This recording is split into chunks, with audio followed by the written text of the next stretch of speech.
I don't know if I can do it. I don't know.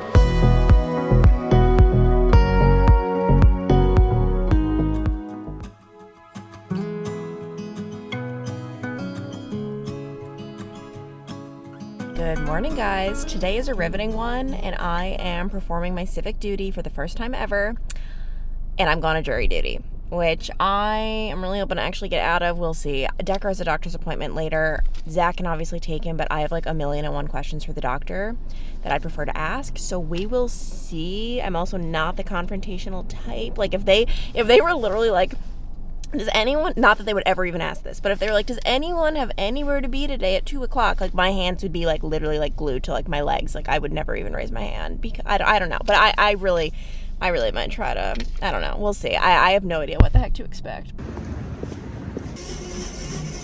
Hi guys, I am home briefly before the doctor, just trying to get everything packed for the diaper bag and all of that. Can I just say, I obviously did not want to be called for jury duty because I want to be able to go to the doctor today, but now I'm offended. I am deeply offended because, okay, how it works, it's like, I don't know, like 80, 90, 100 of us are called, like so many people. Then there are those of us who are just, I'm guessing, randomly selected to be like the 12 jurors. I happen to be one of them. I was juror number 2. What they do is they ask you questions. So this case involved a man who is accused of assaulting a corrections officer inside the Kenton County Justice Center. And they'll ask you questions like, do you have a relative who was, I don't know, like a corrections officer, basically asking if you're biased. I had none of that, like, so I didn't raise my hand. But then what they do is they deliberate based on the answers people might have had. And the big thing is, I really think like the only information they have about us is like our jobs. And because of our jobs, they can strike you saying like, we don't want you on the jury. We think that your job could potentially make you biased. So they went in for their deliberations, and I'm texting my mom and Zach just because, you know, with childcare and all of that. It's done. I'm on the jury. I'm juror number 2. I've got to, you know, do this, like this duty, this responsibility. And then they immediately strike me. So like I didn't want to do it, but like also I'm just like, wow, I don't know if it was for my job. I'm pretty sure I put like social media influencer, but more than that, like if they have any idea, I don't know if they do. I can't remember if I put this or if it's known. Maybe being a news reporter would have, I don't know. All I know is I'm like, what didn't you see in me that you thought I couldn't perform and be unbiased? So yeah, and that's not the end of it. I have to do this whole process again next Monday. I might not actually get called to go in person. We'll see. But yeah. And like when I was walking out, this woman was like, oh, like, were you bummed? Like you got like, because it's like literally embarrassing. Like you get like pulled off. It's like the 12 of us are sitting in the box. I had to like exit the box and then just stand in front of the courtroom. Yeah. So she's like, were you bummed you got like pulled off? And I was just like, honestly, I mean, I'm offended, yes, but like, I need to get to my baby's doctor's appointment. And not to mention, I've gone to so many court hearings before being a reporter, and they're a lot less interesting than you might think. I have covered a couple like really, really interesting ones, but for the most part, it's just so much redundant information. It's not as interesting as you might think. Even the interesting cases, there's just so much redundancy. Yeah, anyway, I need to pack up this diaper bag and head out to Decker's 6-month doctor's appointment. He's been 6 months for a while. I don't know why this is scheduled the way it is, but that's okay. Hi guys, it is the next day. Yesterday was one of those days where just my brain kind of felt like it was going to explode a little bit. Just, you know, running around trying to fit a bunch of things in, a bunch of things I was doing off camera. Like it wasn't just jury duty, doctor's appointment. It was jury duty, doctor's appointment, and all of the 1,000,001 things in between. Just one of those days. And the doctor's appointment like just left me with I just have so many thoughts, so many questions. I do plan on discussing some of this on here. And I am looking for some advice too. Like sometimes I know that there's a time and a place for like no advice where I'm just like, I am making my own decision. I don't want advice. That's not the case with this. I'll talk about it after lunch because I am starving. And luckily I do have my Hungry Root. I am getting to work with them on this video, but if I tilt the box, it's an empty box. And I wanted to switch things up this month with you guys because I always just show you one meal I make for the month. Normally, by the way, I do Hungry Root 1 to 2 times a month, like for the full week. lunches, dinners. You guys know I have been loving Hungry for years at this point. It is like a personal shopper meets nutritionist meets online grocery store, obviously a meal delivery service. I wanted to show you guys some of the meals that I've already had this week. This is the pulled chicken green goddess salad, and I have gotten it every single time since my first time getting it because it is just so freaking good. Tonight we're trying the black pepper chicken and veggie stir fry. I haven't tried this yet, but I can already tell this is definitely going to be a repeat. This is the blackened chicken veggie skillet, and it is delicious. I took a picture of this one, but I love their flatbreads. It is the easiest way to eat healthy, where they will have you take a short quiz when you first sign up. You'll answer questions like, what are your goals? Are you maybe following a specific diet? Keto? Are you trying to avoid carbs? Are you gluten-free, dairy-free, such as myself, tree nut-free? And then based on that, they'll recommend you meals. You can either make the process super easy and say, oh, awesome, I love those 4 or 5, however many meals, let's do it for the week.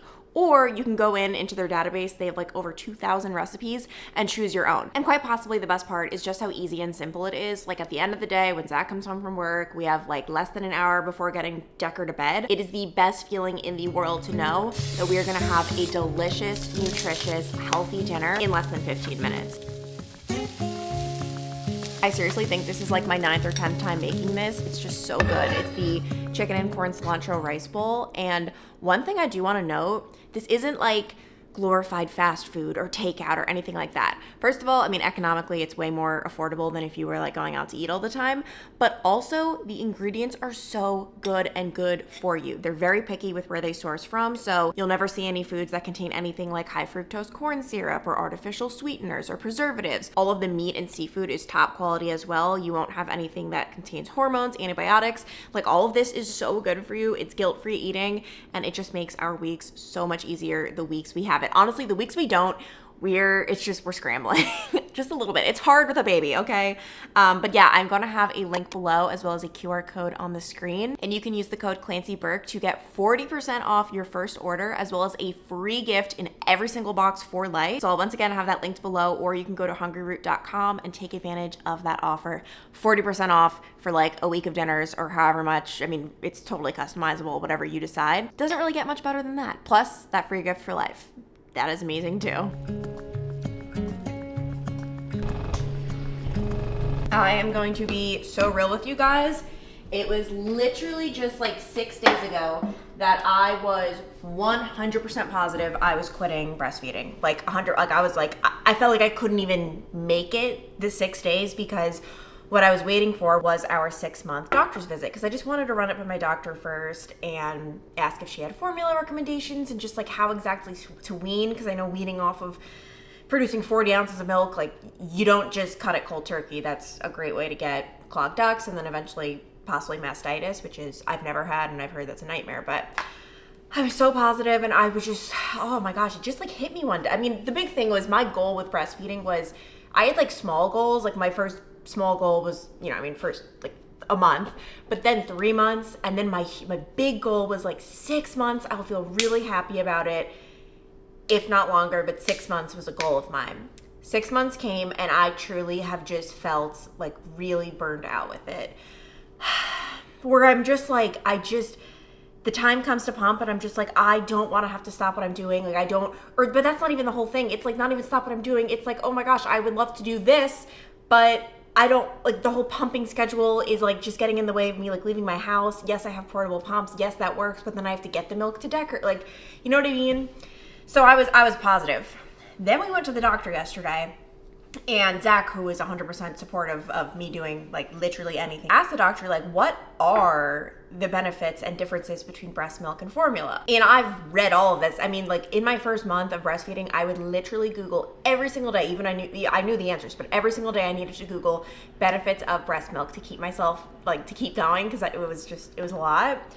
And the doctor then went down the list. Well, there are benefits to both mom and baby. For mom, it actually reduces the risk of breast and ovarian cancers, which have run in my family. But I mean, and that's great. But more than that, for the baby, I mean, there are the antibodies that can prevent him from getting sick. Studies show it can help prevent him from getting autoimmune diseases in the future. And that runs in my family. I mean, my mom obviously has all of the autoimmune things, and allergies is another one. I'm the king of allergies. And I'm just like, oh my gosh, like, and these are two things that can be genetic. If I can prevent him from dealing with autoimmune problems and allergies, how am I not doing it then? Like, how am I not doing it? So there's that element of it where I'm like, oh my gosh, like, I want to give this to him. But the other one, and I think what really led to me deciding, like, I want to be done with this, I have become a just enougher, meaning I'm not in an oversupply. I'm no longer adding to a freezer stash. Not only that, I feel like I am actually like really struggling to keep up with my milk supply, where, I mean, what I just pumped was great. Sometimes I don't pump that much. Sometimes I pump 4 or 5 ounces. It like literally varies.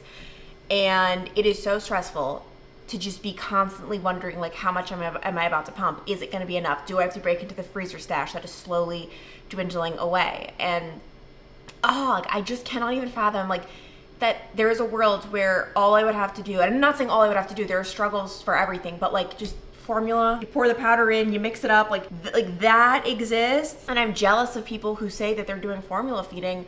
Meanwhile, this is my choice. Like, I feel such envy for them, but I'm choosing this. I am choosing this. So recently I have been doing a lot more breastfeeding. Like right now Decker is at my mom's, but if he's with me, like, we have been breastfeeding. I almost feel like that's selfish though, because it's just confusing. And this is where, do you guys have any idea? I should have asked my doctor and I totally forgot. I pump in a surplus when I first wake up. I pump about like 10 ounces maybe. That surplus helps me throughout the day, where I don't even know why I just pumped 6 ounces. Normally at this time I'm pumping 4 or 5. I have to supplement from the morning. But if we were exclusively breastfeeding right now and I only have the 4 ounces in me, is he not getting enough? Meanwhile, he's 99 percentile for height. He's, I think, around 89 or 90 for weight. Certainly, like, isn't struggling to gain weight. I just, like, am so terrified of not giving him enough milk. So for some weird reason, like, in my head, like, I'm killing myself pumping because I'm like, this is the only way he's gonna get enough milk. But like, breastfeeding at this point would just be so much easier for me when it makes sense. Obviously, I'm so grateful for pumping. It's the reason I'm able to be here, and Decker can be at my mom's. I actually just ran over and dropped him off a bottle. I just need to know he's getting enough with nursing. And then there lies the question, am I switching to formula? They actually gave me a bunch of samples to try, because I mean, when we walked in, I was positive. I said to my doctor, like, by the way, we're switching to formula 100%. When we walked out, I don't know, hearing her talk about the benefits, I'm just like, I don't know if I can do it. I don't know. The answer is I have no idea what I'm about to do, but it's this Enfamil Gentilese, because I did mention he does have like kind of a sensitive stomach, I think.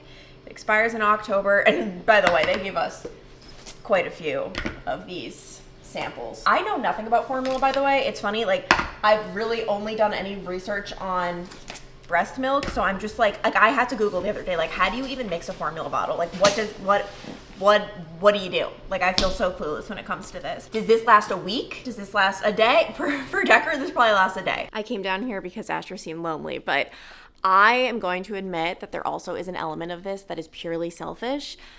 And I'm admitting this just because I know I cannot be the only person. Sure. I feel like I have not had access to my body. I mean, that sounds weird. Not access, autonomy. That's the word. Autonomy over my body in over a year. Because when you're pregnant, your body isn't yours. It's a baby maker, you know? Like, you're growing a baby.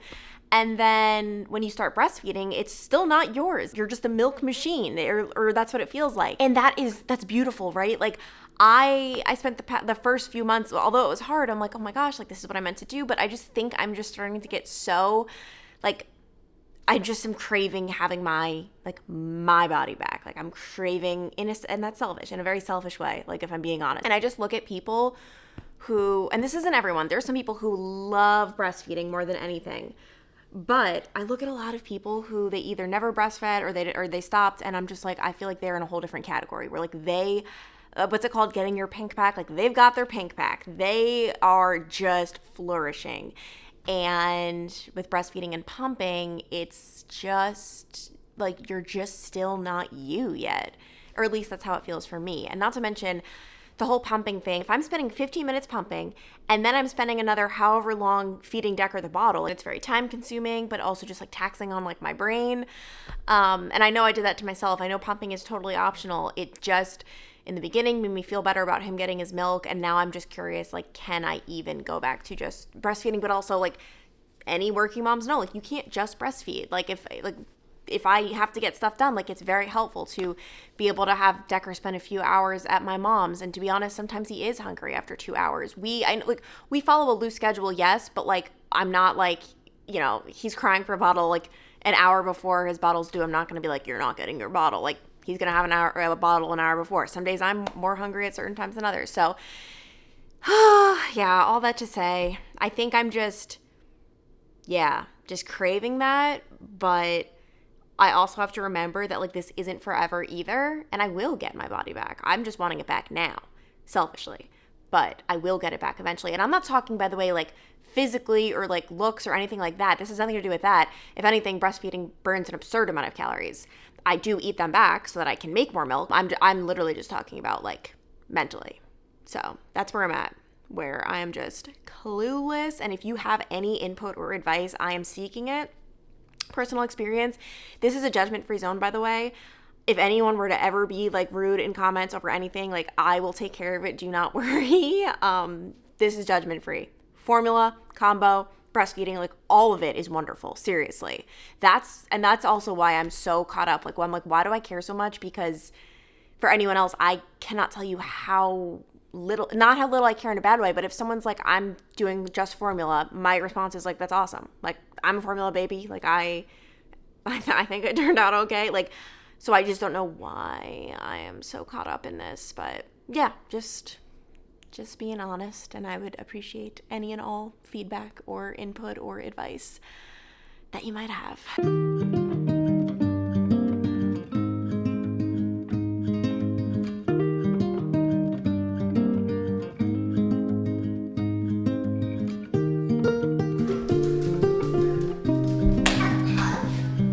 Eating your hands, we should be eating the food. What's wrong with you? Over here. What are you doing? Look over there. He's like, you got me. I hope he doesn't do that on our head. Like the little...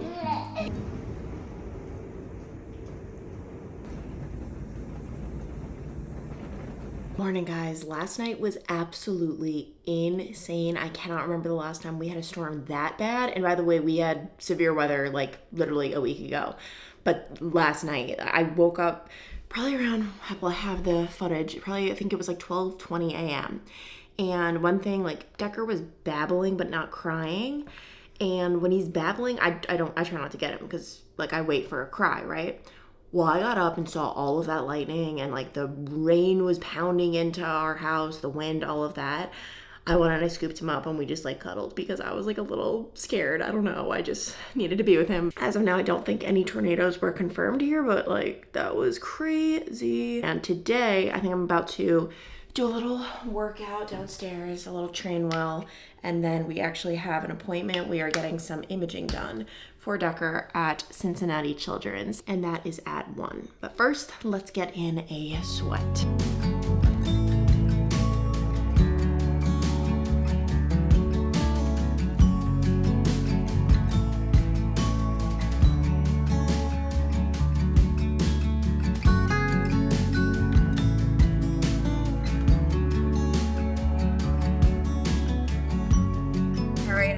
This often, but I actually got a free iced coffee in the Dunkin app. Who am I to deny it? Like, of course I'm going to be taking it, and I'm trying this for the first time.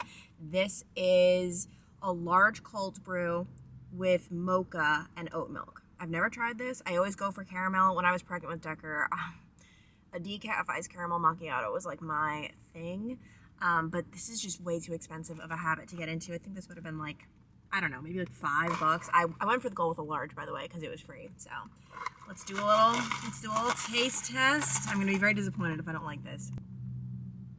Wow, that is good. That is good.